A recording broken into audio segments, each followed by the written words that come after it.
ရှေးတုန်းကကိုညိုဆိုတဲ့ခရီးသွားလူငယ်တယောက်ဟာနေဝင်ရီတရောအချိန်မှာတိတ်ဆိတ်ချောင်ချားဝဲကောင်းတဲ့ရွာလေးတယောက်ကိုရောက်ရှိလာခဲ့တယ်။ရွာလမ်းမပေါ်မှာတော့မဖြူလို့ခေါ်တဲ့အလှပကယ်လေးတယောက်ရေခတ်နေတာကိုတွေ့လိုက်ရတယ်။သူမရဲ့အလှကမော်ဆန်ပြီးဆွဲဆောင်မှုပြင်းလွတ်လာတယ်။မော်ပန်းနေတဲ့ကိုညိုကိုသူမကရေတခွက်ကံပေးညံသူမရဲ့အိမ်မှာတီးခုပ်ဖို့ဖိတ်ခေါ်လိုက်တယ်။ယောက်ျားသားပြီးငင်းဖို့ခတ်တာပေါ့။သူမရဲ့အိမ်ကြီးကရွာအစွန်သောဆက်နားမှာရှိတယ်။ငပြောပင်တွေဝင်ရန်ထားပြီးအုံမိုင်းနေပေမဲ့ကိုညိုရဲ့မျက်လုံးထဲမှာတော့နန်းတော်ကြီးလိုပါပဲ။ညစာစားခွေမှာမဖြူကကိုညိုကိုဖြူစုယူရတယ်။သူမရဲ့အပြုအမူတွေကကိုညိုရဲ့စိတ်ကိုလှုပ်ရှားစေပြီးတတိတရားကိုမစ်လျော့သွားစေတယ်။ညနေတန်းကောင်ရောက်တော့ကိုညိုတယောက်နစ်ချိုက်စွာအိပ်ပျော်သွားခဲ့တယ်။ဒါပေမဲ့အိမ်မက်ဆိုဒီကသူ့ကိုစောင့်ကြိုနေမှမသိခဲ့ဘူး။ရုတ်တရက်တချွတ်ချွတ်ဝါးစားနေတဲ့အတန်လိုလိုအရေးတောင်းနေတဲ့အတန်လိုလိုကြားလိုက်ရလို့သူလက်နိုးလာတယ်။အတန်လာရမီးဖို့ချောင်းဘက်ကိုသူတိတ်တဆိတ်ချောင်းကြည့်လိုက်တော့မဖြူကိုချောပြီးလက်သားတွေ့လိုက်ရတယ်။မြင်လိုက်ရတဲ့မြင်ကွင်းကြောင့်ကိုညိုရဲ့သွေးတွေအေးခဲသွားတယ်။မိမလာလေးက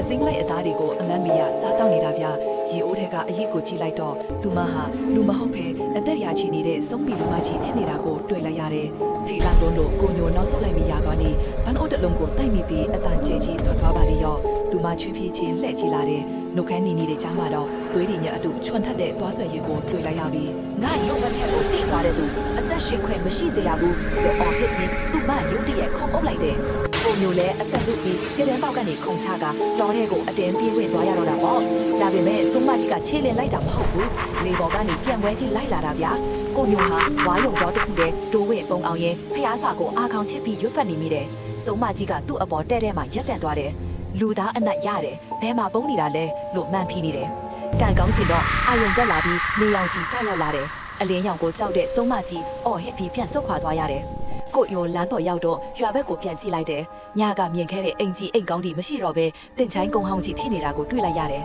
။လားပဲ့တဲ့မဖြူဆိုတာလွန်ခဲ့တဲ့နှစ်ပေါင်းများစွာကတည်းကတိတ်ဆုံးသွားခဲ့တဲ့စုံမကြီးရဲ့ဝိညာဉ်သားဖြစ်ပါတော့တယ်။